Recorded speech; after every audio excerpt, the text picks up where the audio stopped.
I'm just going to do a very brief introduction and do the kind of housekeeping things. This meeting has been called by Eritrea Focus, which is a non-party political think tank that tries to raise issues around human rights and other issues in Eritrea. Of course, there's a huge issue at the moment in Eritrea because there's a time of huge change, but no change at all, which is the paradox that I think we'll be wanting to look at this evening. Because the peace has broken out, such as it is, but there doesn't seem to be any real traction in terms of either the government releasing prisoners or even, Martin may have some more detailed information, easing up on Sawa and the many years that some people spend in forced conscription in the army. So I think all of those issues will need to come out this evening.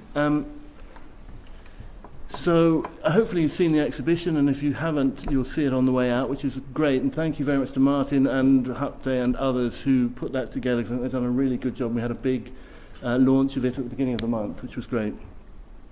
So the conference itself will be looking into why so many Eritreans are leaving their country at great risk to their lives.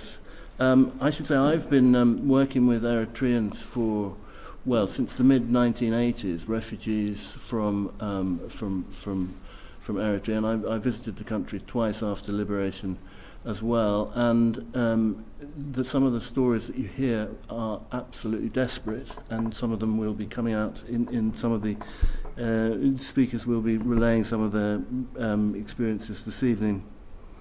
The recent developments between Eritrea and Ethiopia have raised hopes of change, but the number of refugees seems to be constant. And Salam, one of my colleagues, was in Ethiopian refugee camps only a few weeks ago and reports that as many people are coming now as were coming months and years ago. So I don't think there's any real diminution in the number of people who are fleeing the country for reasons which we will look at later on. So the conference will focus on what is driving so many Eritreans to flee their homeland that they love, of course, and if the recent rapprochement with Ethiopia, which has its own problems currently, of course, will have any impact on the push factor. So we've got a range of speakers, both Eritrean and non-Eritrean. Amal Baida, she has a focus on anti-racist and anti-Islamophobia campaigns. Recently she's been working in communities, particularly in response to the Grenfell tragedy. And Amal is especially interested in youth empowerment and young people's involvement in political activism. She's also worked on documenting narratives from Ethiopian refugees and their harsh journeys, and has also run workshops on tackling Islamophobia. Alex Jackson from Amnesty International, based in Scotland, can't come, I'm afraid, either, but he has sent a presentation which Helen will read out. Sham, my old friend Sham Gabriel. Sham was born in the Sahel, in the high Sahel, during Eritrea's war of independence from Ethiopia, or a red flower, as they were called, weren't they? I was too young to be that. Oh, okay, right. Yeah, so there was a certain cohort, wasn't there? That's right. After independence, he went to the Italian school in Asmara and finished his secondary education there. He left his homeland to come to Europe due to the brutal oppression in Eritrea, including indefinite national service.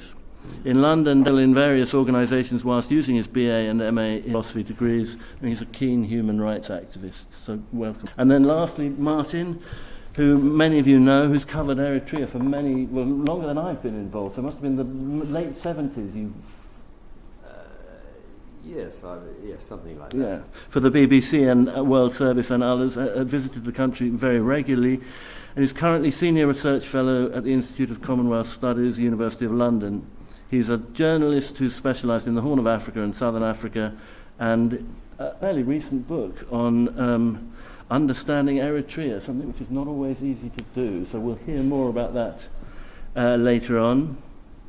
So I'm going to ask panel members to speak for no more than 15 minutes each, because we want to hear your views. There'll be time for question and answers at the end of the speeches, and can I ask that there's no questions during the actual speeches themselves. I will now call, actually I think probably it's best if we start, if it's all right with you. Oh, with me? Yeah. Sure. I would like to thank everyone for coming, so the organizers for organizing it. I would like to just point out that I'm going to mainly kind of talk about Europe and the kind of deals they've been making with Eritrea and that kind of stuff. So I don't go into all the kind of human rights violations, because I had imagined that Alex from Amnesty International and my other colleagues on the panel would have mentioned that. But when I was drafting this, I wrote a lot of the lists, so if time allows, I'm happy to spend another 5 minutes just kind of listing them out and as we experienced it in Eritrea.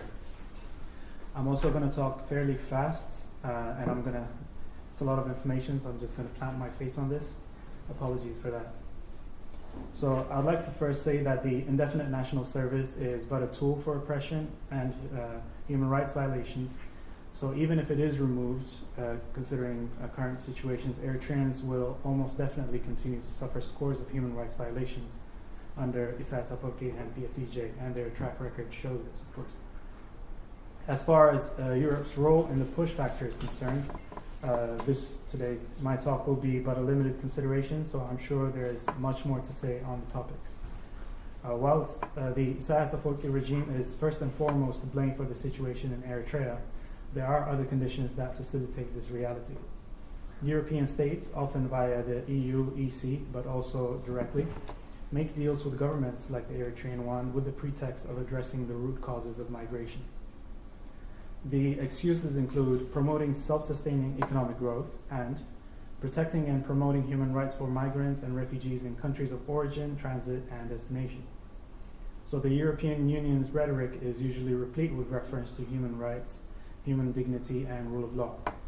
And it's important. So this language is also reflected in deals like the Khartoum process and the Valletta documents.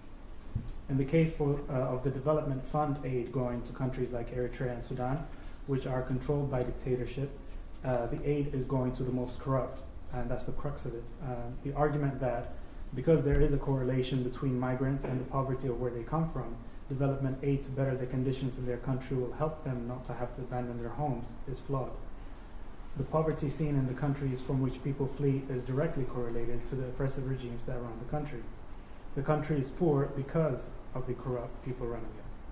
These kinds of corrupt people are not only making the country poor, however, they also violently oppress the citizens who then must flee for their lives.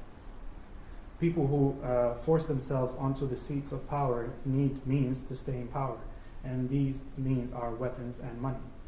So throwing development money at such people only ensures that they use it to buy more weapons, use the money to pay off the people who enable them at various levels, and further oppress the people that they rule over.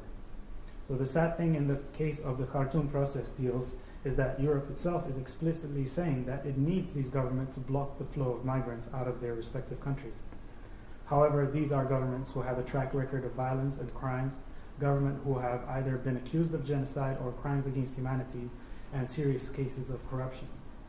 Even if they fulfill their end of the bargain, it translates directly into violently turning their countries into mass prisons from which people can't leave. We have our country, Eritrea, as an example. We know, however, rule of law and a competent and non-corrupt judiciary are, among other things, the basic institutions for respecting and protecting human rights. Many of the governments with which Europe made the Khartoum process deals are countries where either or both of these requirements for human rights are non-existent. Supposedly, Eritrea has been receiving help from Europe since its independence in 1991, before the so-called flood of refugees in the last decade or so in Europe. So Eritreans are among the most numerous refugees in Europe, coming in at second after Syrians in 2015. However, even if we just look at some of the help received within the last decade, Eritrea continued to receive aid and assistance from Europe. The intent was supposedly helping Eritrea develop basic infrastructures and services to boost the economy, and thus creating jobs which will then translate into reasons for the refugees to stay at home. There is a supposition here that these refugees' plight is ultimately economic, but obviously that's not the case. I'm going to go through some figures, actually, with you guys.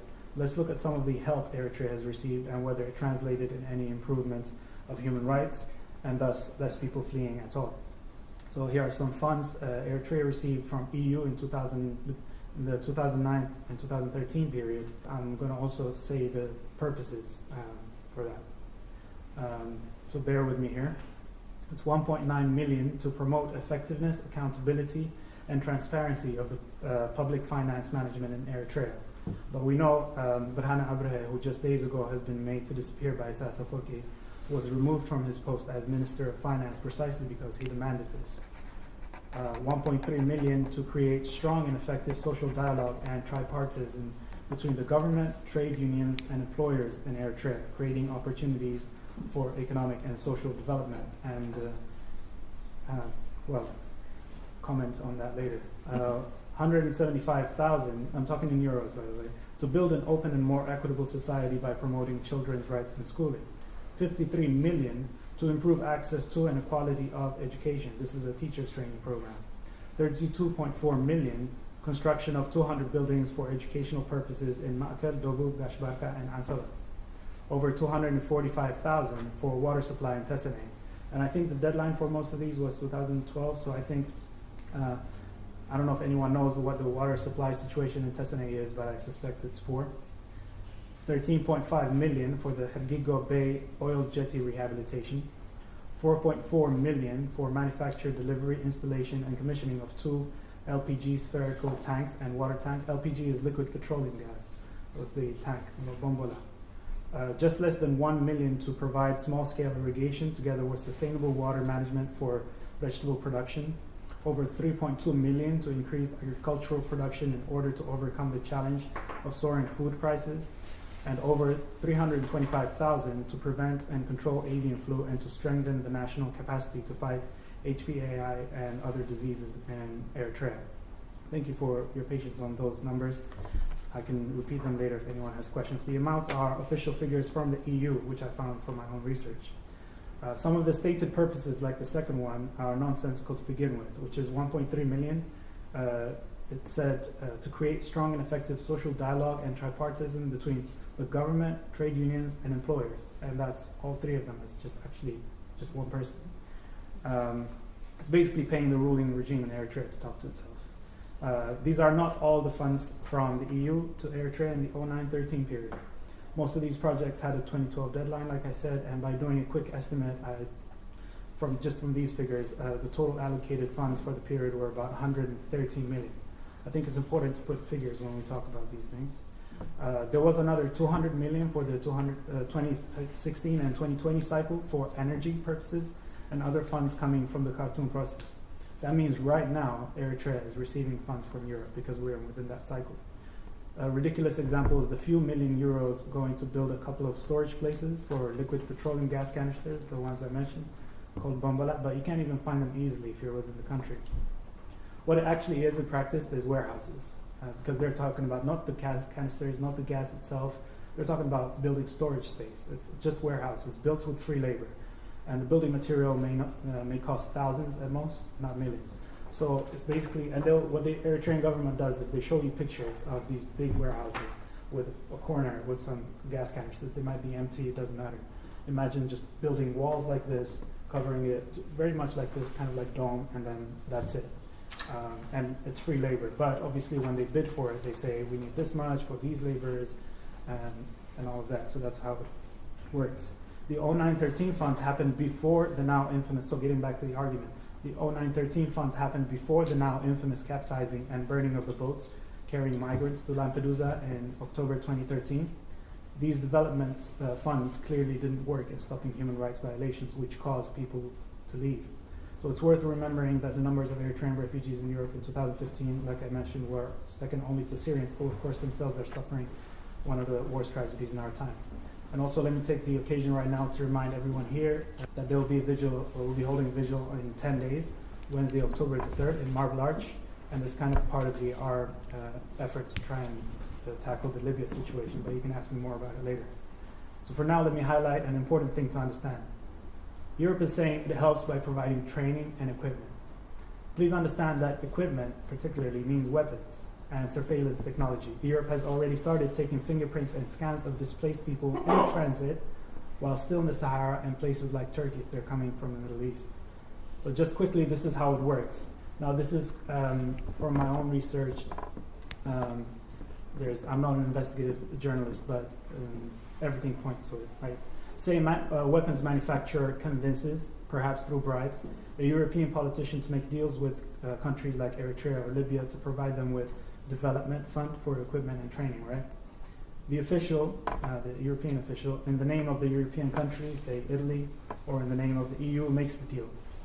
Now the Italian or the European taxpayers' money will go for the equipment and training, which will be sold by the weapons manufacturer themselves.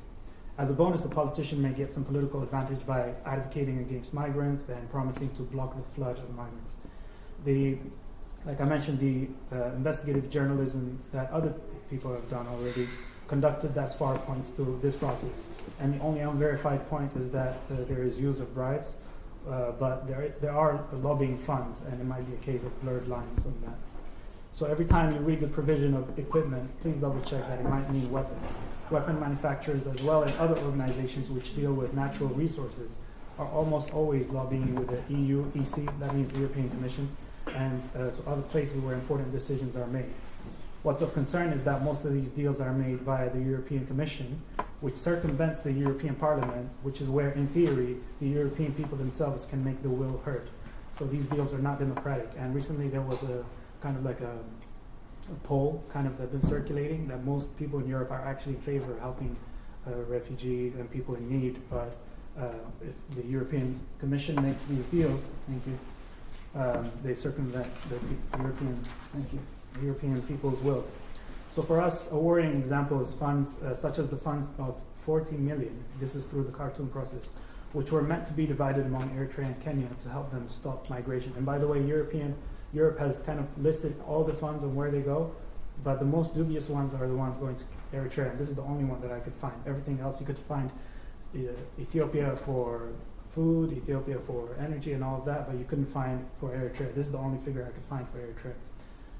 And it's the 40 million, which was, this itself was divided between Eritrea and Kenya to help them stop migration. And this money was meant for the training, pay attention, of judges and investigators. I'm going to repeat that. Judges and investigators. And we should ask, who are the Eritrean investigators who are trying to stop migration from Eritrea at the border? And who are the judges that then judge the people who are caught trying to leave? So this is just one example of how flawed the help them at home argument, which Europe uses, can be. Suffice it to say, almost none of the mentioned projects were completed in an accountable manner, and the regime in Eritrea would have used forced labor to complete or partially complete any works funded thusly. When I say completed in an accountable manner, they've shown on Eritrean television where they've kind of taken some jabs for the cattle, and they say they're taking care of that kind of health hazard for the cattle, and they're helping the shepherds and farmers. It's just not accountable, and they do symbolic things like that. So it's not that they pocket all of it. They have to show something so they can secure the next cycle of funds. The way that some of these projects work also is that Europe pays European companies and charities to do the work, thus keeping the money within. However, in the name of helping with development, and in order to keep this game of funds circulating, the discourse of, and this is the main point, the discourse of serious human rights violations gets pushed aside, which results in more and continued reasons for Eritreans to leave their country. So thank you for listening. I hope this helped give an example of how Europe too can help create a push factor. Thank you. That's great. And ask some really interesting questions, not only about Europe's complicity in some of this, but also, I mean, for a regime that talks so much about self-reliance, actually there's some funny things going on underneath the radar that maybe we can investigate. At the beginning I just said supposedly because I couldn't present the facts, but I know, and I've read it somewhere, people talk about it. So thank you, Shannon. Lots of questions, but we'll keep them till the end if that's okay. Yeah. Amal means hope, so great to see you. I'm sorry. I said it before, I could say it. So, are you all right to go next? Yeah, sure, I don't mind. Great. Of course. So for starters, I was invited here to give the youth perspective of people who've grown up in the UK, who are not from Eritrea originally, but grew up here, having some knowledge of what's going on in Eritrea. I don't claim to be an expert. I'm only here talking on my experience and my involvement in activism. And my main focus today was to prioritise Eritrean the prison system in Eritrea. I can only give from my experience. here I go. So I first got involved when I met relatives in Calais camps, met my relatives in Germany, in Italy. I didn't expect to meet relatives in Calais camps. I actually went as like a group trip with the organisation Stand Up to Racism. And as we were walking through Calais camps, someone started calling my brother's name. They were shouting Omar for like probably 10 seconds, and we turned around. We were like, how is this person calling my brother? How does he know my brother is? And then we approached him, we're like, yo, hey, how you doing? And he was like, I don't think you guys remember me. I met you guys in Eritrea in 2006. I was like, what? So he was someone who played football with my brother in Eritrea Focus in Asma. And for me, when I first saw that, that was when the whole Eritrean conflict like really solidified and really it basically made it more significant for me because someone I know is actually in the camp, which you did not expect. So from then I made it my mission to document Eritrean stories from my relatives who come from Eritrea and actually get their narrative put across. Especially because in the UK it's so frustrating when you have a media that is so quick to jump on the bandwagon and say that, you know, a lot of immigrants are economic migrants, or they, you know, we have a hostile environment that's so willing to completely dehumanize Eritrean immigrants as well as West African immigrants. So it's important that I was sharing the narrative of what was actually going on. So for me, one of the largest prisons in Eritrea is the indefinite military service. One of the major reasons why Eritreans flee. People are meant to join at the age of 18, however, if you have people as young as 15 who are joining. For me, I thought like the system was rigged because once you finish college and your studies, you are conscripted into the army. However, it gets impossible to live because you can only get your diploma once you leave the military. But if the military is indefinite, you're never really going to get your diploma. So if you ain't getting your diploma, you can't really get a decent job. And you could be a medic and engineer, but you won't have any qualifications to prove that. So for me, I thought that was rigged. I'm just going to skip, because I know I'm conscious of time. I'm just going to skip to exercise that I like to do.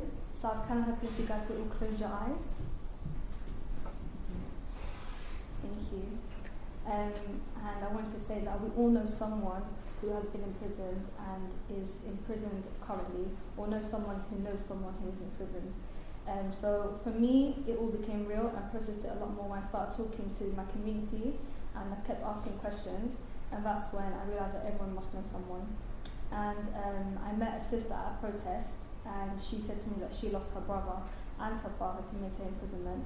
And until this day, does not know where they were taken and why, and by who they were taken by, and to which prison they were taken to, and just that they were taken away.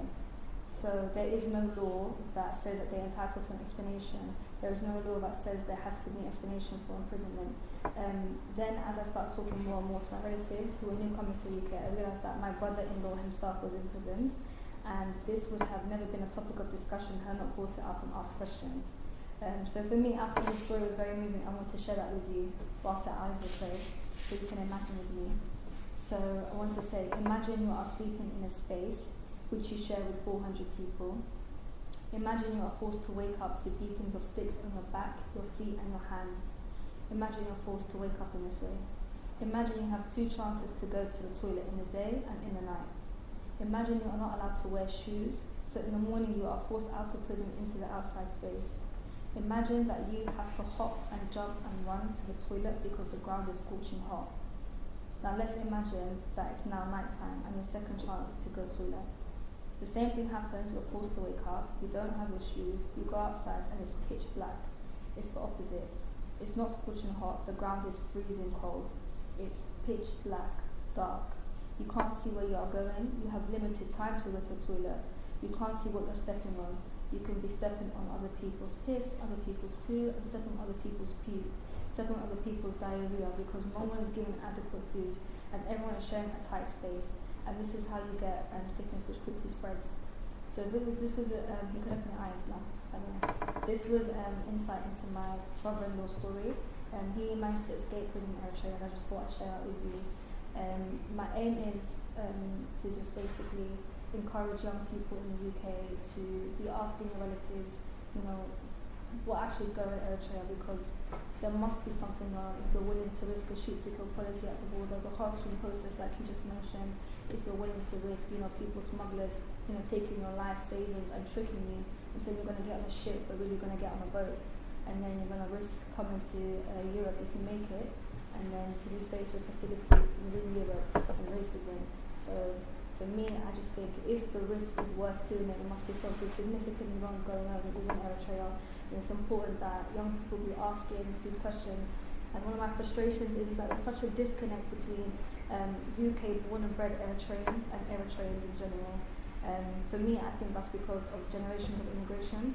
A lot of my relatives grew up in Kassala, which is not even Eritrea, Khartoum, like they grew up in Sudan, sorry, and that's because they had to leave Eritrea earlier. So you have generations within Sudan who eventually come to the UK, and it's frustrating that a lot of us don't even speak the language to bring them, we speak in Arabic.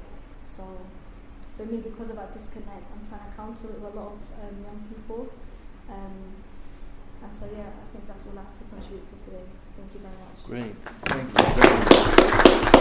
And I think one thing we pick up, we do a lot of work with young people, and we pick up a lot of people are very displaced and don't feel connected to their heritage. So more things to ask questions about later on and discuss. Okay, so Helen. Yeah, so this is Alex Jackson's presentation. Alex Jackson is actually the country coordinator for Eritrea in Amnesty International, UK, so it's his presentation. So thank you very much all of you for coming.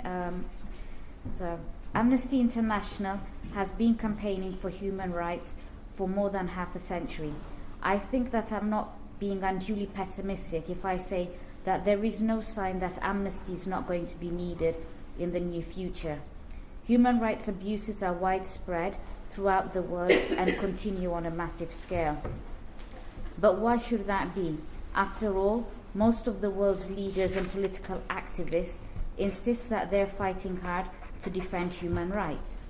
Mr. Trump asserts that he is protecting the rights of Americans from unfair treaties and international agreements.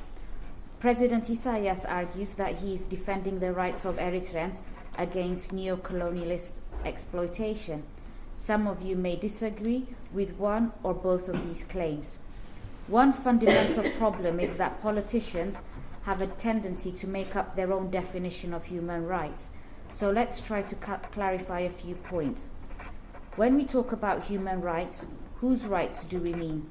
Some people are particularly interested in their own nation or their own ethnic group. Some are fighting for their own religion or political philosophy. Many are just fighting for themselves. But Amnesty's position is simple and clear, and that is that human rights are about the rights of all humans. By definition, Mr. Trump is not defending the human rights of Americans. He is wanting more power and privileges for Americans, and maybe just some Americans. The principle is that if we are protecting the rights of one group, we must protect the rights of all groups. And a lot of politicians, and I mean a lot of politicians, are just not interested in the rights of others. Here in the UK, where politicians are quite fond about speaking about human rights, it seems that the massacre of children in Yemen has to be balanced against the rights of British arms manufacturers making more than a few pennies for themselves. Generally speaking, the rights of minority groups have often been sacrificed for the perceived greater good of the majority, and Eritrea has suffered from that for a very long time. More than half a century ago, when Eritrea was incorporated into Ethiopia, the US Secretary of State, John Foster Dulles, was at least being honest when he said that the rights of Eritreans to self-determination was clear, but that they had to be sacrificed for what the US saw as the greater good of US control of the Red Sea route. Often minorities are just dismissed and forgotten about. Sometimes I feel that because Eritrea is seen as a small country with no major impact on the stronger powers, the rights of Eritreans are simply ignored by those who would claim to be supporters of human rights for all. And within Eritrea, while the warmth and friendship between Christians and Muslims has to be celebrated, the minority groups have often been dismissed. Jehovah's Witnesses were arrested in 1993 for clearly expressing their beliefs, and they have still not been released, but most people are not Jehovah's Witnesses, so very few were or are at all concerned about the imprisoned men. Human rights are not for some, they are for all. They are not just for your group, they are for all groups. They are not just for those with whom you agree and identify with, they are for holders of all views. Men must speak up for the rights of women, Christians should assert the rights of Muslims, Muslims should assert the rights of Christians, the Tigrinya should defend the rights of the Kunama, and all of you should demand the liberation of the Jehovah's Witnesses. People should not only defend the rights of those who are different in some way, they should also defend the rights of those with whom they disagree. Embrace your enemy as your friend. So how does all that affect the present situation in Eritrea? Throughout history, war or the lack of peace has been associated with some of the worst human rights abuses. Between 1998 and 2000, there was ethnic cleansing, with thousands of Eritreans being robbed of their homes and possessions and expelled from Ethiopia. And I well remember walking home each day past Margara Junior School in Keren, which had been turned into a concentration camps for those of Tigray ethnicity who had lived in Zoba and Saba for their whole lives. The no war, no peace situation of the past 18 years has been used to justify the enslavement of hundreds of thousands of Eritreans in so-called national service. Politicians and journalists, religious leaders, and so many others have been imprisoned for what they have written or what they have allegedly said or even what they were suspected of thinking. And all that because of an imagined threat to the stability and security of the country from Ethiopia. Since 2001, Amnesty International has been campaigning for those who have disappeared in the Eritrean Gulag. It has been difficult to do that because of the shortage of hard, verifiable facts. It is believed that many thousands have been arrested, but usually there is little printable information. One of my friends disappeared for 8 years. When one day he suddenly and most unexpectedly reappeared, nothing was said. No explanation was given. Fear is a powerful deterrent to talking. His name is not recorded anywhere as having been a political prisoner. After I left Eritrea, I asked Amnesty if they could campaign for the release of my friend Dawit Hapta Mikael, the co-editor of Makle. However, they could not do that because Dawit's father still lived in Asmara and would be at risk, so it has been for so many others. However, since 2001, Amnesty UK has been campaigning for the release of Dawit Isaak and Aster Fathation, not only as individuals, but as representatives of the others imprisoned for expressing their views and beliefs and writing unofficial words. Some people have told me that the journalists had been generally supportive of the PFDJ government before 2001, writing supporting articles during the war. And Aster had been a leading member of the PFDJ and simply reaped the harvest which she herself helped sow. In brief, they got what they deserve. I reject such arguments. The fundamental principle is that people should be free to write, speak, express their views and ideas. If they are not free to do this, the whole of society is damaged. All journalists being free to write and all political activists being free to speak is an absolute requirement of a successful society. It is to be hoped that the peace treaty will lead to a better Eritrea, but not only an Eritrea where individuals are free to trade with and travel to their neighbors, not only one where individuals with no indefinite military service are free to lead independent lives with a meaningful private and family life. I want an Eritrea where each and every person are free to express their views and beliefs. In world history, it has not been unusual for one dictator to be replaced by another. The liberator becomes the dictator. The freedom fighter becomes the jailer. If you are looking forward to an Eritrea that is not led by Isaias Afwerki and the PFDJ, please ensure that any new government is completely committed to the International Declaration of Human Rights. There is no advantage to emptying the prisons to make space to fill them up again with new prisoners. Commit yourself to the example of Nelson Mandela and seek peace and reconciliation. I invite all those who are active in Eritrean politics and religion to make a statement committing any new government to the principles of the International Declaration of Human Rights. I urge them to describe the Eritrea which they desire.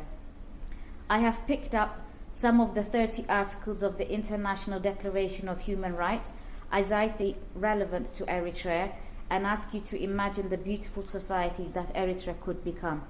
Article 4 states that no one should be held in slavery or servitude. Slavery and the slave trade shall be prohibited in all their forms. That means Eritrea without indefinite military service. Article 5, no one shall be subjected to torture or to cruel, inhuman, or degrading treatment or punishment.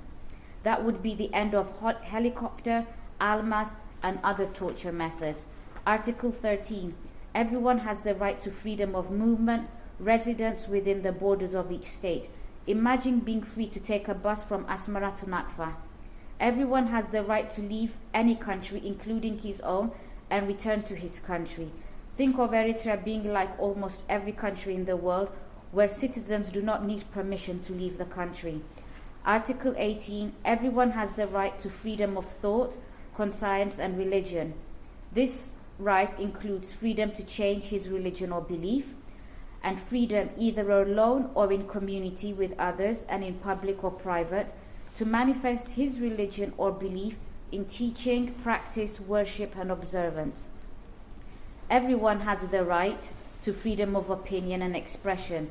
This right includes freedom to hold opinions without interference and to seek, receive, and impart information and ideas through any media and regardless of frontiers.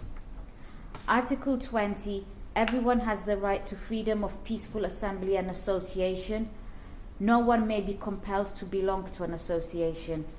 I humbly request that all the opposition groups who may aspire to be part of a future government of Eritrea state and affirm their unequivocal support for all 30 of the articles of the International Declaration of Human Rights. An Eritrea committed to these human rights would indeed be a blessed country. I would like to see all the opposition groups making a statement supporting the Declaration of Human Rights and supporting its full incorporation into Eritrean law. I dream of returning to Eritrea to see the beauties of its town and countryside and be with the warmest people I've ever known, and a people all of whom deserve to live with all of their human rights. Help my dreams come true, thank you. And that's from Alex Jackson. So lots of issues raised there about the terrible human rights situation in Eritrea. Martin, over to you for a sort of strategic overview. Thank you very much. We've heard a lot already, and some really, really moving. I think your example was just amazing. I mean, really brought home to one, you know, how one can see in the camps in Calais, which I've also been to. You know, I didn't know who the people were that I was seeing, but you know, for you to actually go there and meet your own people in the camps, it just must be heartbreaking. And I don't know how I would deal with it if that had affected me. Sham, I mean, I think your perspective is really useful, and particularly the interlocking between the regimes and the European Union, and through the Khartoum process is very valuable. But I think it actually goes even further than you have suggested, and I would say that in two particular ways. The first is, as you are aware, Mr. Trump is building or planning to build a wall all along the Mexican border. But in a sense, the European Union has a much more ambitious wall. It is a wall that goes all the way along the Mediterranean. It's the wall that is in the Mediterranean, so to speak. It is the wall that is being policed every single day by Frontex. It is the wall that allows people to drown and die in the Mediterranean, and it's the wall that allows the people, your people, to be in the most appalling camps in Libya, where they are sold as slaves, literally as slaves today, and where the women are subject to abuses which I don't think we even want to begin to describe. So that is European policy today, and it's not even a policy that just ends at the borders in the Mediterranean. It goes deep into Africa, right into Niger, into Mali, into places like Sudan. There are, for example, in northern Sudan, there are camps which are paid for by the European Union, and there are also direct relationships between the security forces. It's built into the treaty. If you look at the clauses, I think it's clause 4 of the Khartoum agreement, talks about the relationship between the security forces of Europe, Interpol, and those of the countries of Africa, including the Eritreans. This is built into the treaty which the European Union has signed. Anybody can read it. It's there. So I think that is, in a sense, even more worrying than the finances that go. The finances, of course, prop up the regime, but it is this interconnection between the two that is so worrying. But I do think that the Eritrean position is really strange in a way. And it is strange, if I can give you an example. If you look at what is happening in the Bangladesh situation on the border with Myanmar, or Burma as it used to be called, with the Rohingya who've streamed across in their tens, hundreds of thousands. The one thing that is clear is that the people who are fleeing are basically not ethnic Burmese. They arrived from what was India at the time, and they went and they lived there, and they have gradually, there has been a terrible ethnic hatred against them, and they are now being purged, and they've been forced out, burnt out of their homes, appallingly treated. I'm not trying to say that what's happened to them is good at all, but they're not the same people. And that is something that is really, really peculiar about Eritrea. The country I came from, the country that I left in the 1970s, South Africa, yes, we were all South Africans, but hey, the people that were doing most of the beatings were white, and most of the people that were doing the suffering were black. You know, there was a gap between them. And in some ways, that was better. You know your torturers. You know them intimately. Almost everybody knows some member of the family who perhaps knows the person that they come from, their region, their family, their village. That makes it so much more bitter, and makes it so much more impossible to forgive. There are, after all, only something like 3.5 million Eritreans. So there's a damn good chance that the person who is organizing for you or your cousin or your brother or your sister or somebody further away to have a cigarette put out on their backs, or they are having tortured in, say, as it was in the Sinai, which happened repeatedly, they're people you know. And how bitter must that be? I cannot imagine how ever anybody's going to be able to forgive this. And this is the other thing. Eritrean society, and I think it's something that has been picked up recently, is badly traumatized. After all, you've been fighting, you haven't known a normal society since 1960.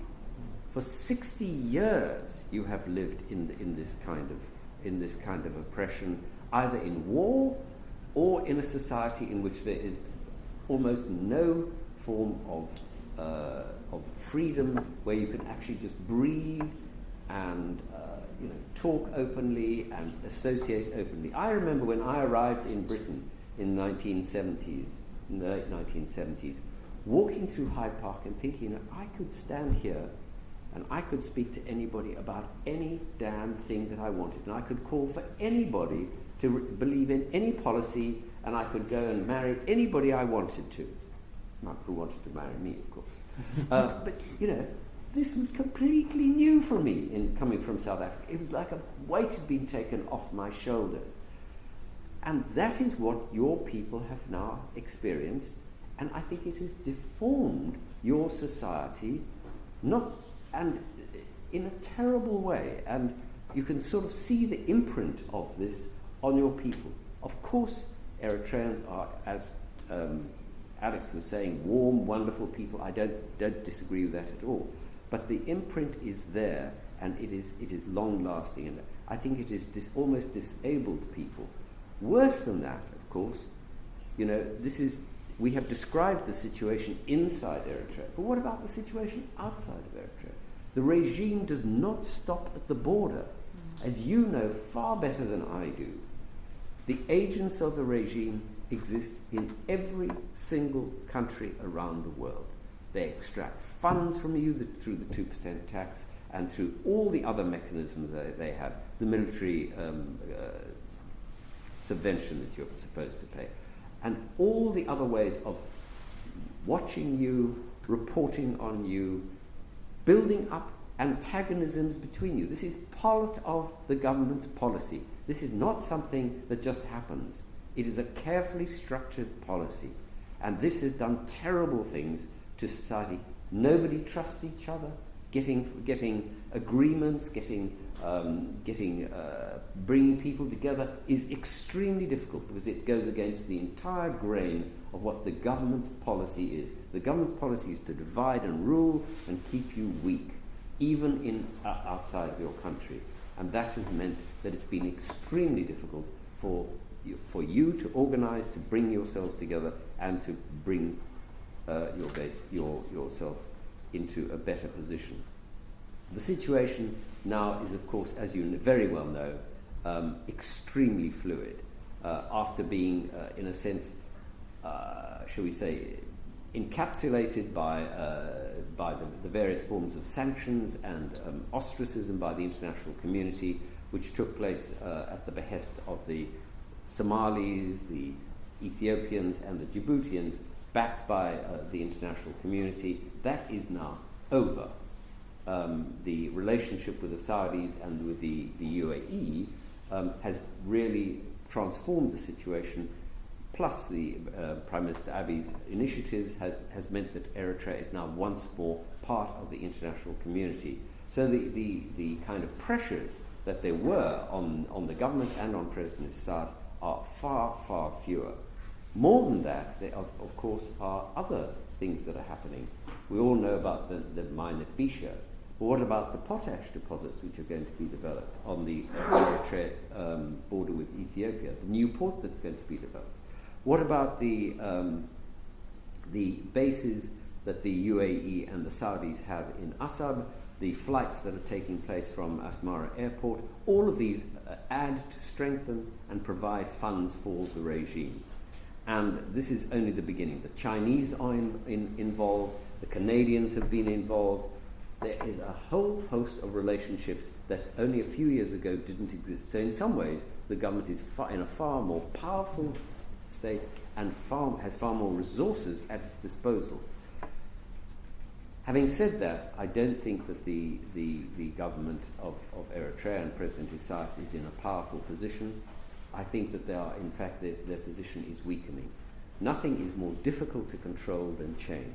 And when you've had a situation of complete frozen politics for so many years, when it begins to change, it's very hard to control. And boy, is it changing. In places like Zalambesa, I've seen photographs this week of lines of trucks and cars going in both directions, going to Ethiopia and going back again. The reception center in Ethiopia is receiving people at up to 550 people a day, including soldiers who are coming across the border. They can hardly cope with the flood or the exodus of people that are coming out. Other people are pouring in the other direction, bringing back goods, which they're trading inside Asmara, bringing goods like building materials, cement, all those kind of things. So there's a huge amount of change which hasn't happened. This kind of free movement of people hasn't happened for years and years, and you've got this huge influx of trade, which until recently, as you know, was tightly controlled by the regime. Suddenly it's bursting out. In these circumstances, the kind of rigid dictatorship that President Isaias has run for all these years is really under threat. How this will develop, I think it's impossible to know. But I think my last point is this. I think the one absolutely indispensable commodity that you have and that you should have in the months and years ahead is hope. That there is genuinely a possibility of transformation. That this is not the situation that will exist for all time. And the work that you are doing, both of you, with the young people is exactly what you need. And the kind of points that Alex made about a real commitment to human rights, with those kind of elements together and with hope in your hearts, I genuinely think we can see a transformed Eritrea where we can all, and I certainly am with Alex in saying that I hope that I can come and have a cappuccino in Asmara one day and meet you all there. Thank you. Next year in Asmara would be good. Okay, so the floor's now open, but I think most of us think that there is a very serious problem, and it might be useful to hear your views about what can happen in terms of trying to make things better, both here for the diaspora and for Eritreans in Eritrea. Eritrea's got 3.5 million people, as Martin has rightly said, and it's emptying out faster than any other country in the world. 5,000 people a month are crossing the border. And I think we have a legitimate question here. Why are so many people leaving the country to go through the Sudan, to go through Libya, to go through the desert, and then to go through the trials and tribulations of the Mediterranean Sea? People who say, as the Eritrean embassy does and its friends, that this is just a matter of economic migration are, in my view, out and out liars. And I'm sorry about that, but I think they're liars. So more questions. Yeah, I just want to Sudan to Helen. Okay. I guess I heard them say that the Kenyan people should be protected from rights. Yeah. What's I mean by that? Because are we taking three? We're taking three. Yeah, we're taking three questions. Okay, yeah. then. Yeah. And so the third question. Yes, you can ask a question if you want to. Yeah. Just as you said that 5,000 people every month fleeing from Eritrea. Am I right? Well, these are the Institute of Migration figures. These are bona fide figures that are agreed internationally. I'm just repeating this question again. A few months ago, or roughly, I asked Martin as well on House of Lords.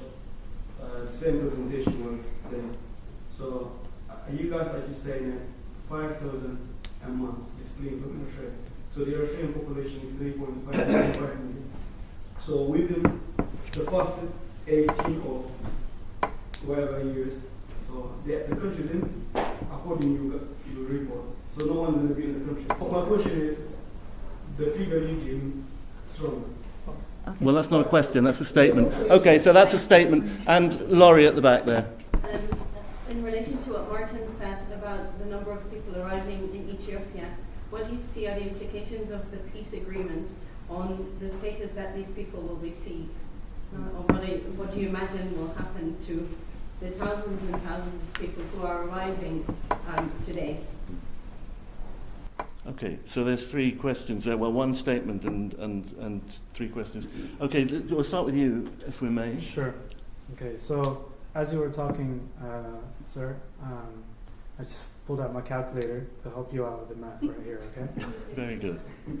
This is 5,000 times 12, that's a year, that's 60,000. In the last 10 years, that's 600, let me finish please. In the last 10 years, that's 600,000. Like somebody just quickly mentioned, in the last 20 years, that'd be 1.2 million. But let's stick to that 10 years, 600,000. I just read a report a few days ago, and I've even shared it on Facebook, that the UNHCR has that in the last, in the 2017 World Report on Refugees that they do, they recorded 485,000 or something like that. The IOM figure is, as they mentioned, 5,000. When statistics come out and they say 5,000 a month, it doesn't mean necessarily every single month 5,000 people check out, and then when it's 5,001, they say, oh, what, you know what, let me just stay for the next month. It could be 6,500 one month, and it could be 4,000 the month before. There might be a couple of months where it's just a few hundreds, and then there's a period where the security is they feel is a bit more lax, so they're going to risk their lives despite the shoot-to-kill policy, which clearly is not happening in the last couple of weeks because of the border opening, but we don't know when it's going to be reapplied. So these numbers are completely realistic, and you also have to keep in mind how statistic works, and it's not just checking how much.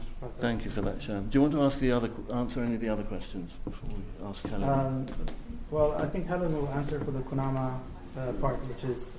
In terms of the Kunama rights, in the Commission of Inquiry report, this is what Alex was referring to. In the Commission of Inquiry report, there has been genocide committed on the Kunama and on the Afar.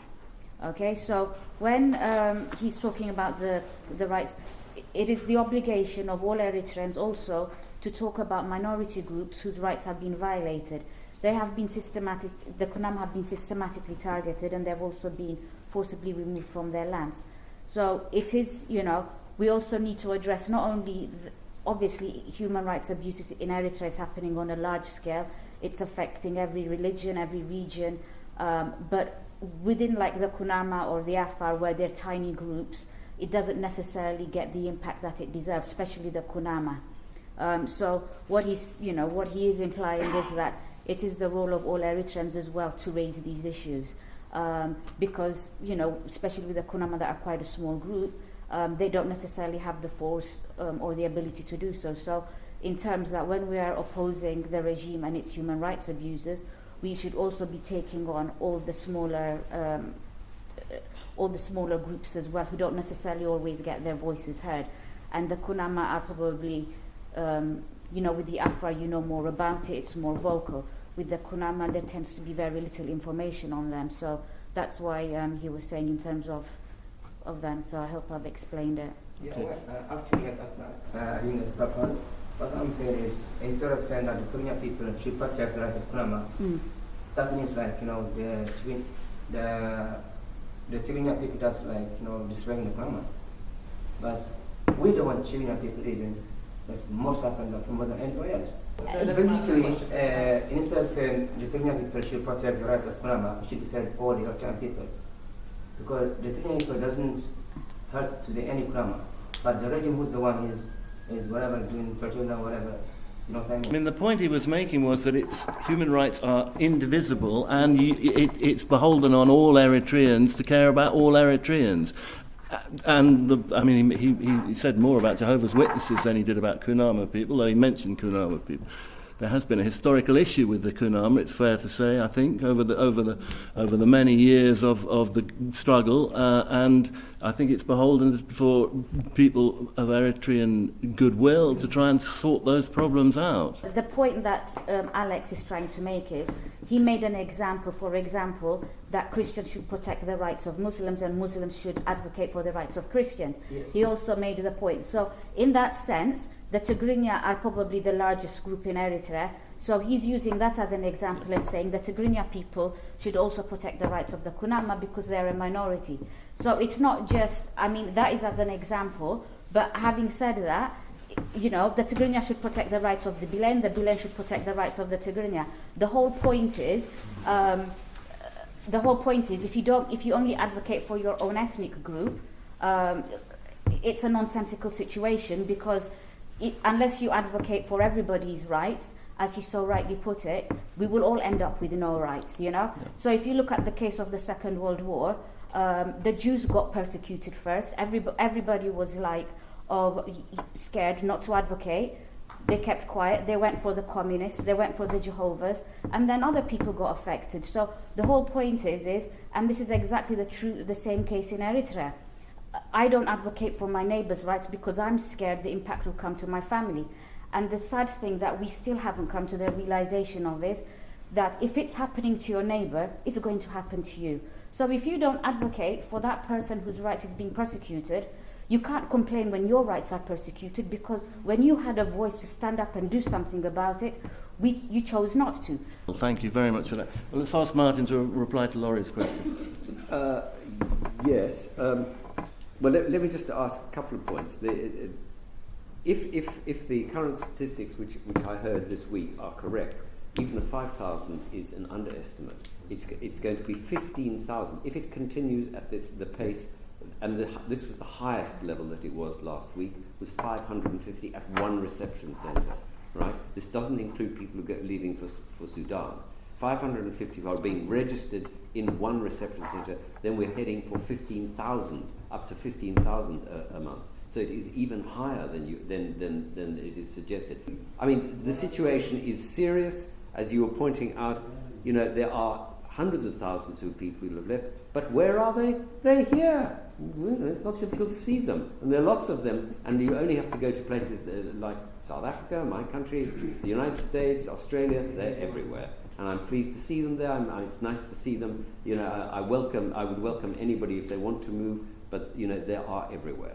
On the question of where the people what will happen to them when they cross the border, which is an extremely difficult question. I mean, in some senses,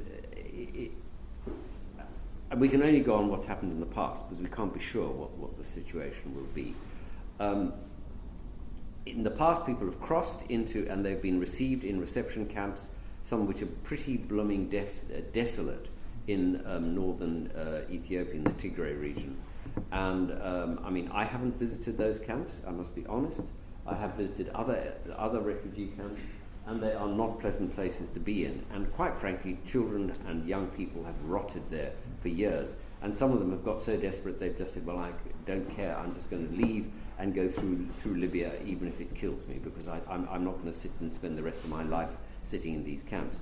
The situation has improved in recent months because the Ethiopian government allowed people to begin to move out, some to go to Addis, to do some secondary education or tertiary education, and also the establishment allowing them to do some small-scale businesses outside of the camp. So maybe the situation has improved a bit, but it certainly isn't a pleasant place to be going to.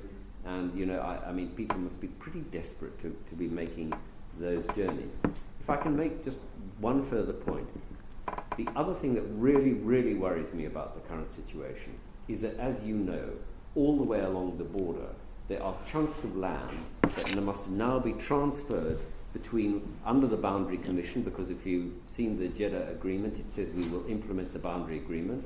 The Boundary Agreement was drawn up by the Boundary Commission at the end of after the Algiers Agreement that ended the war between Eritrea and Ethiopia in 2000, and in there, both countries insisted one phrase should be incorporated, that the boundary should be designated ex aequo et bono, which a bit of Latin which means, as I understand it, without concern for justice and fairness. This is what was demanded by the governments of Eritrea and Ethiopia, not by the United Nations, not by the United States, but by the governments of Ethiopia and Eritrea. And so that is what they have done. They've drawn up that blooming line according to the maps, the traditional colonial maps, because that was what both governments asked them to do. So they go straight through villages, they cut across regions, they cut across peoples, they deprive people from all sorts of resources they've used for years. And now, if the Jeddah Agreement is true, and they both governments are really going to implement this, then people are suddenly going to say, whoa, I'm not an Ethiopian, why am I now under Ethiopia? And if they have a problem, they've got to go to Ethiopian police. They've got to pay their taxes to Ethiopia. And exactly the opposite. People are going to say, I'm an Ethiopian, why am I in Eritrea now? So there's going to be a heck of a lot of people all the way along that border who are going to be pretty damned unhappy about being in what they believe is the wrong country because of the agreement, from the Algiers Agreement to the Jeddah Agreement. They're now going to be sitting in a country that they don't believe they are part of. How is that going to be dealt with? I have no idea. There are going to be high-level and subsidiary bodies established under the Jeddah Agreement. I wish them luck. Because last time, let's not forget, between 91 and 1998, there was a period of peace and harmony and good relations between Ethiopia and Eritrea. And what did they do? They squandered the time I'll just pick up the phone, it's fine. They didn't get down to the hard work of mile by mile dealing with the detailed relations between the two countries. They treated it as relations between two liberation movements, and it was a disaster. I just hope that in the current situation that they will allow the civil servants to really discuss with each other how we're going to resolve these issues, and how we're going to resolve them not just legally but humanly as well. Because after all, these are sovereign governments, and they could say, yes, we're going to implement the Boundary Commission Agreement, but in this area we're going to be a little bit different. They are sovereign governments, they can do what they blooming well like. The legal boundary is where it is now, but they could change it if they want to. That is the right of both governments if they wish to do that. They, I think, just have to tell the United Nations that they've done it. But I mean, it's up to them to do it. So now is the really testing time. Will they give the civil servants and the politicians that are dealing with this the right to make these tough decisions? And what are they going to do about the Nakfa-Bur exchange rate? Whoa! Yeah. It was a problem before. It's a problem now. It started at 1-to-1. It's now 10 to 15. The value of the Nakfa has fallen. I'm told it's falling quite fast.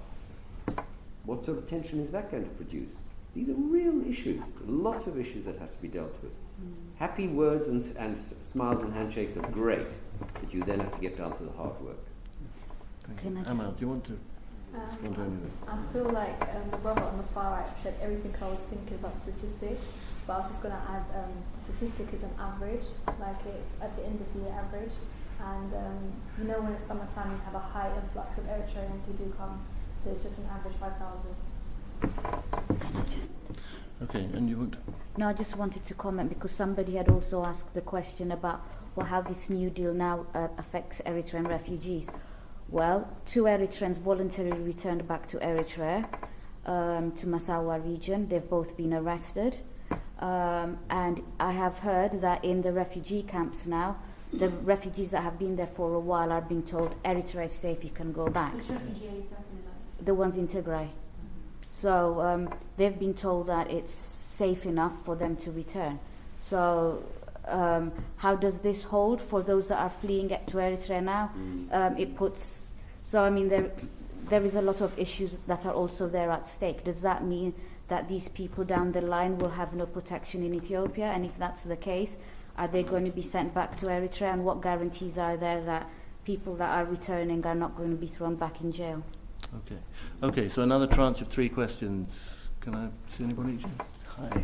When you were discussing about Eritrean migration, I was thinking about who is really migrating in terms of demographic categorization of the people living in the country. Or in other words, why is it that at least virtually most of them are the youth living in the country? I just want to relate that to what Sham said about if the indefinite conscription ends, to what extent is it going to bring change in the country in terms of keeping them at home? That is also linked to whether the economic factor is also a push factor for these young people. Because you have also reports that unaccompanied migrants also live in the country.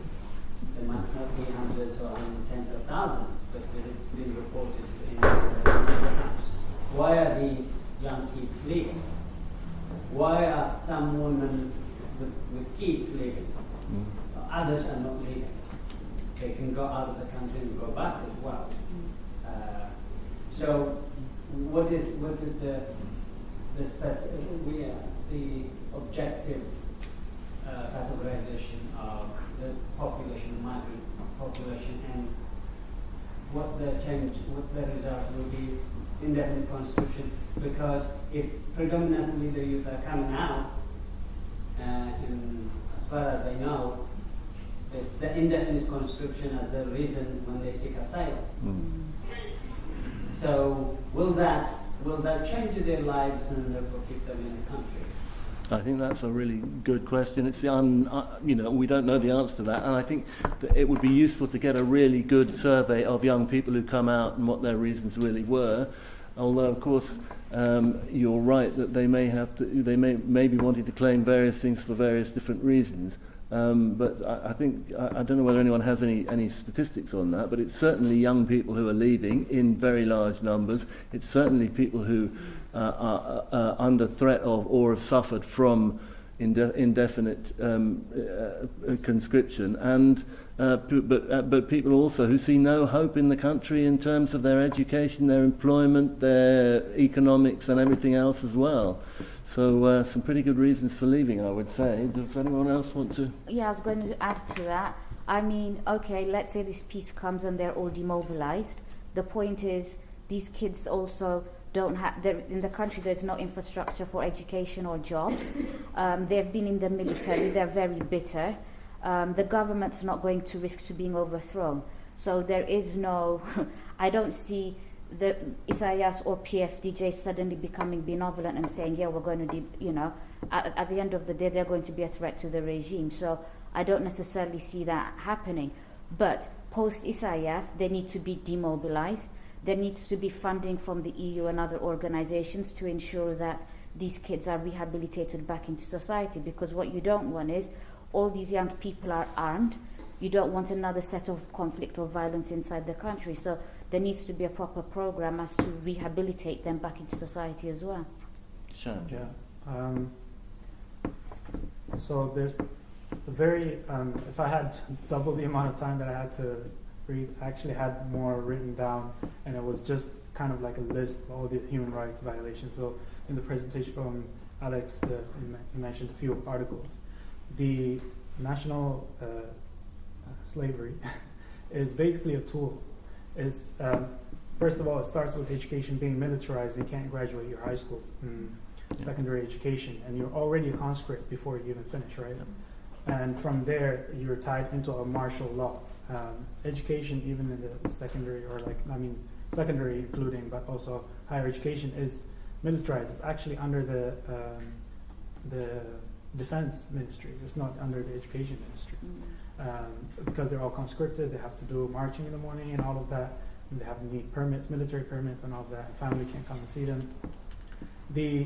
If, let's say tomorrow, or even as we speak right now, the indefinite national service stops and it becomes just 1 year, let's say, there is a whole score of human rights violations that I think Eritrean citizens are going to continue to suffer, including rights of assembly, rights of movement, and all of that. So that's just a tool, I think.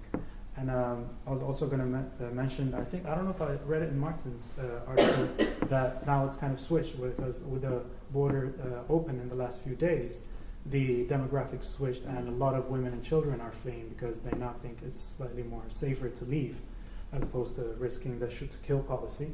So that demographic is changing. So it's not that only young, mainly predominantly male want to run away. It's just that women and maybe women with children just didn't feel safe enough to risk it, even though a lot of them have thus far.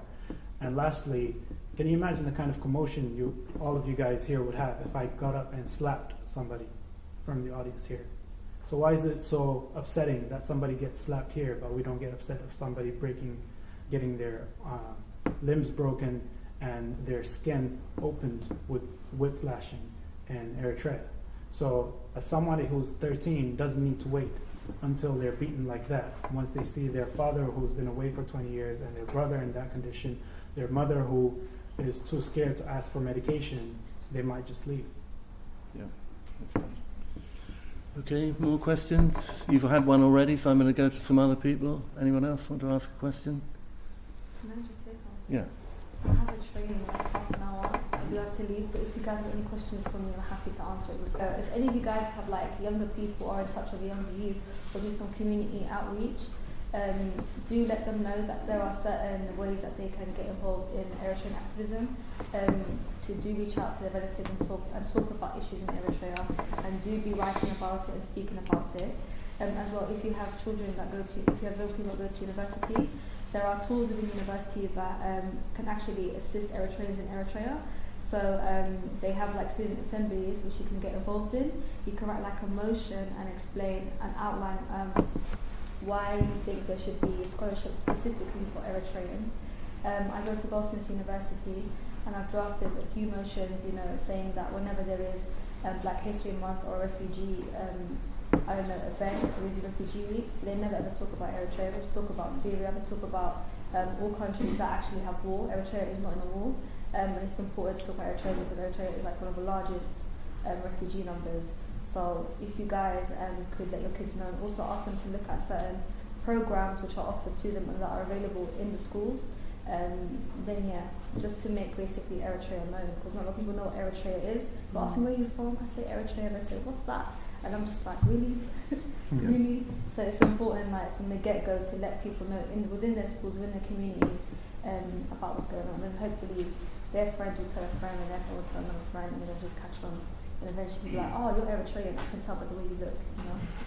So yeah, thank you so much. If you have any questions, you can, my email is amalbeder@gmail.com.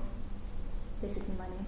Feel free to email me, I'll get back to you as soon as I can. Amal, we won't keep you any longer because you've got to go, but thank you very much. Before you go, can I just say that if you wanted to stage this exhibition or a smaller version of it, we have these at the end of this month. They'll be available. You could do them in Goldsmiths. Oh, Yes, indeed, absolutely, yes. I have a question. First, I need to make a comment. My father is in prison. He's in prison, the same prison that you guys are talking about. It just breaks my heart. I go to Eritrean meetings to just hear that one day we will come together as Eritreans. I swallow my anger. I swallow my test on people that support the government because they are Eritreans. They have equal right as me to oppose the government. They have equal right to support anyone that they want to support.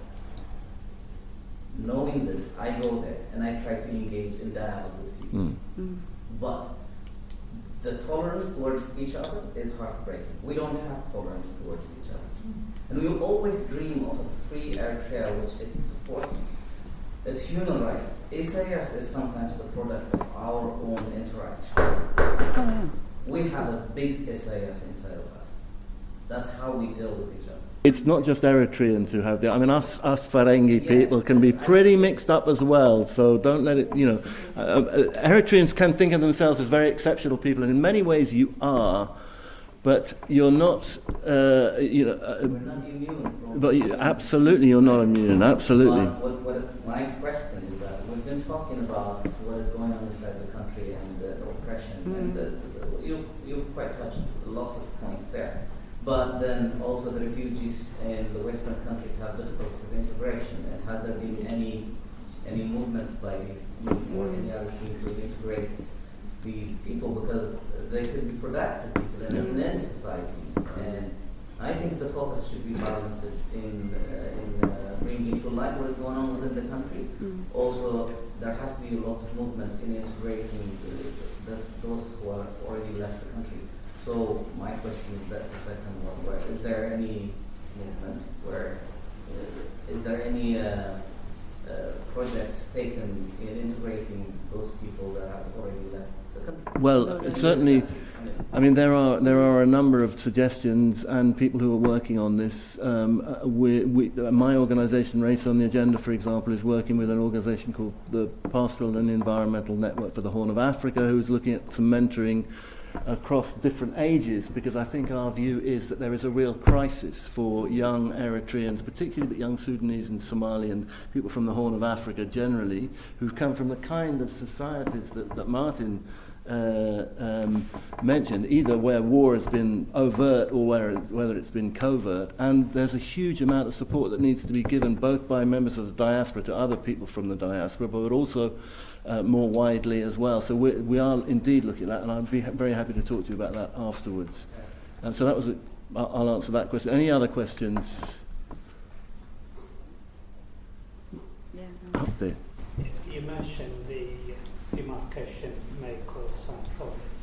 Would you think the economic issues will be much more of a political challenge for the government compared to the border issue? How do you think the economic situation between the two countries could be dealt with and resolved, not. Blimey, that's a big one. What can be done to resolve the economic relations between the two countries? Well, I mean, to start with, of course, there are huge benefits, obviously. I mean, for Ethiopia, there's the access to the sea, which they've always wanted. I mean, one of the great projects that Prime Minister Abiy has been doing ever since he got in February has been to negotiate with Djibouti, with Somalia, with Somaliland, with Kenya. But I mean, the obvious place to put their ports to put their trade through is Massawa and Assab. So, and I believe it has already begun. The resumption of the flights between Asmara and Addis Ababa are very much to be welcomed. And these vast convoys of trucks that are now going backwards and forwards. Clearly, there is an integration, and that will stimulate economic productivity. I mean, who have really suffered, frankly, from the closure of the border are the Tigrayans, for goodness sake, on the other side of the border. I mean, their normal trade patterns, which have gone back hundreds, perhaps thousands of years, were broken all of a sudden. And so they have paid a tremendous price, even though they were the most favoured section of Ethiopian society. I think the other thing that we should not forget is that Ethiopia itself is by no means at peace. Yes, by no means. I mean, there are 2.7 million people have been displaced inside Ethiopia since the beginning of this year. There is tremendous conflict between the various ethnic groups, which is an absolute tragedy. How the Prime Minister is going to deal with these, I have no idea, because this is the logical conclusion of ethnic federalism. Which brought benefits, but also had huge costs. But I agree with you that the economic relationship. But again, it will be a difficult one because if the trade balances are not trade is not balanced in some way.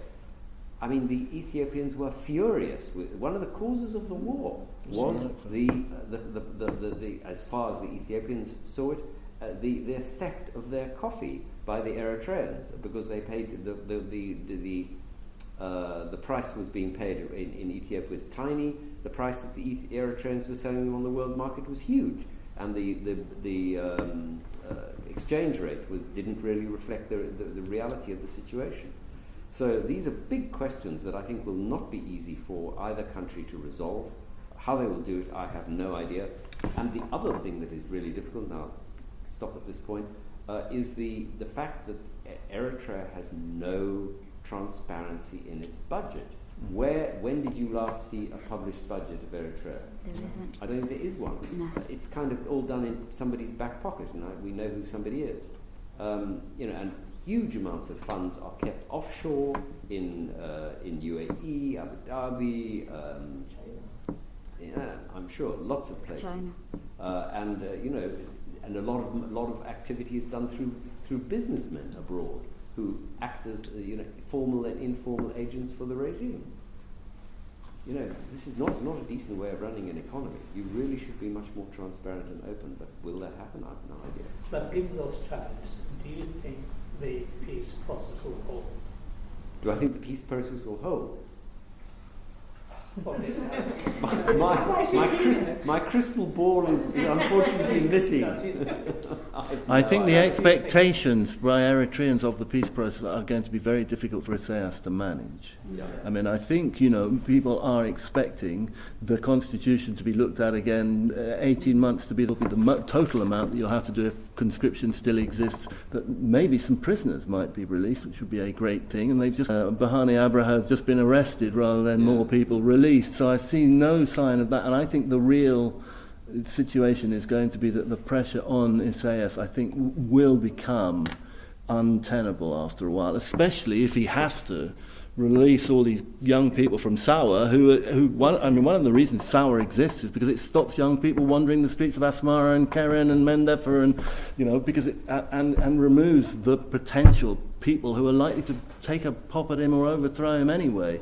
So I think the pressures are going to be very big, but I mean, I think internationally the Yemenis and the Saudis and the UAE and others are right behind, and Martin will know more than I, right behind the peace process, and I think we'll probably not let it go, even if it's only in name. Would be my view. I was going to add to that and just simply say that I personally don't think it's sustainable, because Eritrea cannot be a stable partner if it's not internally stable. You can't be at peace with your neighbour if you're not at peace with yourself. Fundamentally, there needs to be peace in Eritrea. Secondly of all, in terms of the economics as well, about March 2018, the government revoked the licenses of all Eritreans. So unless you give Eritreans the ability to trade freely in their country, how can you then build the economy up?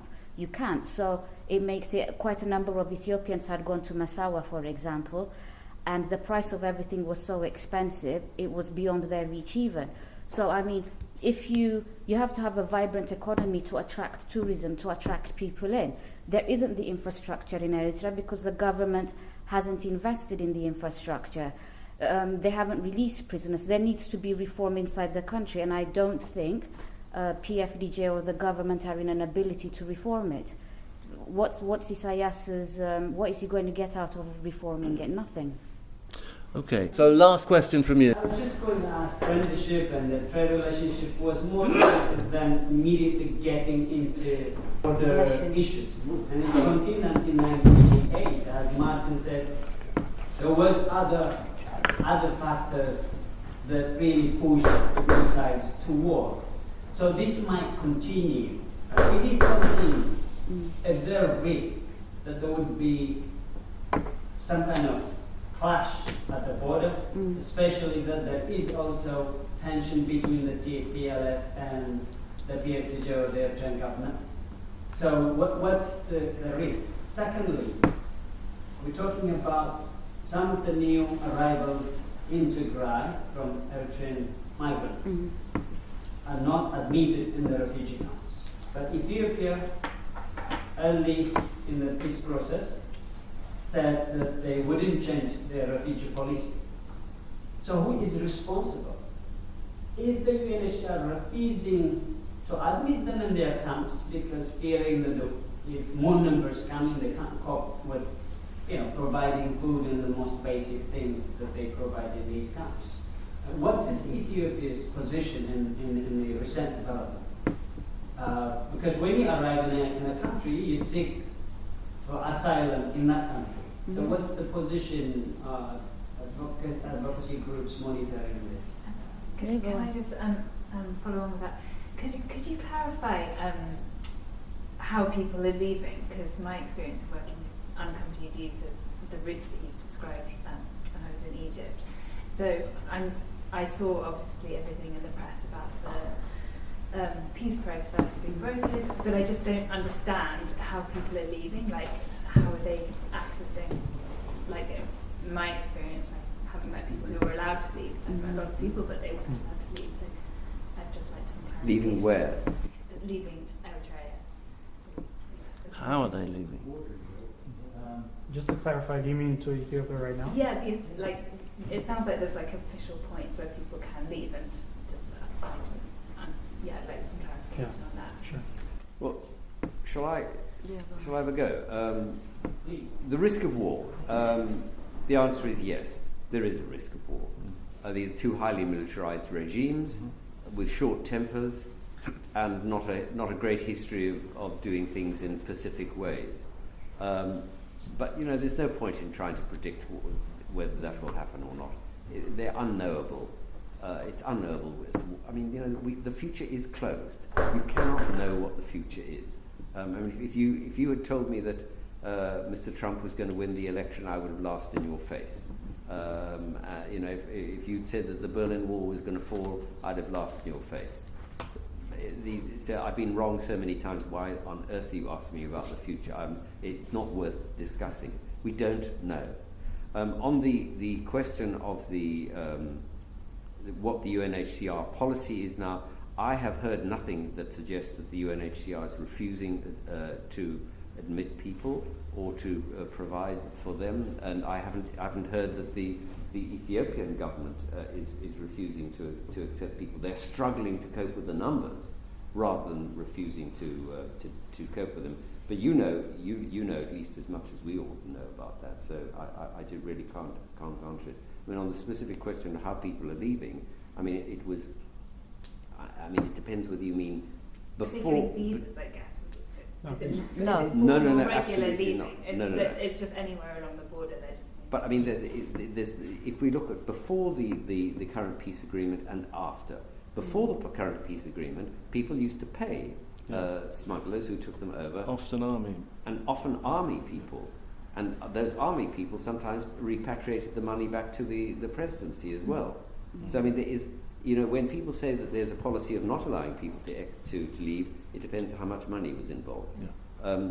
Other people just walked across the border because the border is vast, long, and they just took their chance and went. Or they paid the local guard, a tenner to look the other way for 5 minutes, and then they walked. Yeah. All sorts of ways. Now it seems as if it's much more possible. I mean, in the last year, there have been informally people have been allowed to cross the border, particularly for religious services, people right on the border, and then go back again, and that has happened as well. So the border has become much more porous. Okay. Can I just give... I don't sense there are any more questions. Can I just give our three speakers the opportunity to round up? And then I think we'll be at the time I said we would finish, which was 7:45. To sum up, basically, I'll sum up what Alex said. He wanted all the Eritrean opposition outside to commit to Universal Declaration of Human Rights. And I think regardless of what differences we have, I think committing to those would be a right step in the right direction, and I completely agree with him to that. At least if we can have our organizations institute our organizations and abide by those principles, then I think the Eritrean opposition can also go forward, because everybody needs to be on the same page. So the whole issue with what he's written is timely, and especially now that this process has come, then we need to be able to hold even the government in Eritrea to say, we want you to abide by this. If we don't abide by the Universal Declaration of Human Rights ourselves, we've got no mandate to even request it of the government. So I think there needs to be a complete change within the Eritrean opposition as to how they view things and how we deal with things. There hasn't been any change inside Eritrea, but at the same time, I think there is opportunities for the Eritrean opposition. In the last meeting, I think you were there, Michael Laronk said that there was opportunities, but those opportunities wouldn't last forever. And that is true. We have an opportunity now to really push the human rights situation on the forefront. Now that the international community has brought the Eritrean government out of the cold, I think we have the scope to ask the international community to push further on the human rights front. So I would just, that is my point of view. So I hope that, the Eritrean opposition can move forward from this and take things forward, and also engage with the various countries that are involved with doing the peace process to ensure that the Eritrean people are informed. Very briefly, I mean, clearly one of the great weaknesses of people who don't agree with the regime has been the fractured nature of the opposition. Mm-hmm. And the only thing I can point to is the need to be confident and look forward and try to find unity and in a way to reconcile in a period which could see very rapid change. There could be really rapid change, which it would be hard to predict, but you need to be ready to react to it. And the one group of organizations which are capable and still powerful in your communities, and you, as I say, you know much better than I do, are the religious groups who still have people have great respect for their religious leaders, and their religious leaders are working together. And one of the great things that we saw when there was the attack on the school, was it last year, was that people from all communities, this wasn't a sectarian response. And the fact that your religious leaders are working together, I think is a mark of hope. And I think that is one of the things that if we're looking for something to look forward to in the next few years, I think those are the ones we should look to. Yeah, great. Sean. Yeah, I'll just mention a couple of points. First of all, what Alex was speaking about is very important. Our dedication as individuals to human rights all across the board, not just the things that concern us, is very important. Our dedication to each other is also very important, and it's so crucial. It's really important. I don't know how to emphasize that. The moment, mentioning the moment of change is also very important, because in the crucial moments of history don't come very often, and even less that you actually realize that you're in a crucial moment in history. So, but this one we can recognize. So as Eritrean people, change is very hard to control, and it's a time where Eritrean people can show this dedication and decide not to support the government. Because imagine if I'm a person who has 24 hours a day and I get paid $100,000 a year, and I decide to dedicate all my life to that. Even if you can find 5 people or 10 people like me, you'll get $500,000, £1 million pounds, and that much time. And we're talking about bringing down a government, an organization that has illegitimate and illicit dealings of millions of hundreds of millions. So our real solution is to actually stop cooperating. You got to recognize where you can tackle and not tackle something, and you can't be like, oh, our thousands of pounds against your hundreds of millions. It's just ridiculous. What we can say, we're not going to act as pillars. When you say go here, we're not going to go. When you go national service, we're not going to go. When you say arrest that person, we're going to say no. And when they say shoot someone when they're crossing the border, you can say no. And when the parents who have rifles at home and they're told to go patrol, they can say no, we're not going to do that anymore. That's the only way.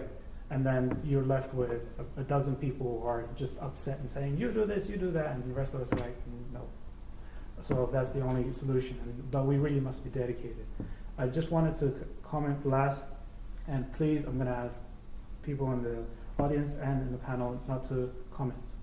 But young people like me come to these kind of events, and I hope I'm echoing similar sentiments to my brother right there, that we're just heartbroken. We come here and we see older people not respect each other as friends. And this could be just from brotherly and sisterly feelings, just because they know each other for like decades, and they don't feel they're being offensive. They're just like, oh, let me talk to someone. And as an example, but somebody's still speaking in a panel, and somebody decides to cross the audience, and it might be important, but to just like patterns of not being able to hold our feelings and the things that we think are so important, which actually can wait, or even just that reaction. Why don't we just hold on to scoffing when somebody says something we don't agree? Let's just be neutral, just right then, rather than be like, yeah, or something like that. That actually sends a lot of message. And for people like me who've been, I'm not part of any organization or anything, but I think this dynamic needs to change by inviting younger people in the audience and just hanging out, just seeing each other, And next time there are events, we know that there'll be familiar faces, if anything. But if I do all the effort of inviting all the young people to come here, and then they see scenes of disruption like this, or people not respecting the chairman, the organization who set up the organization, the audience, and audience people not respecting each other, it just puts us off. And this is what actually disrupts it. Martin made it clear, and we all know it, that PFDJ works for this day and night. It's not random.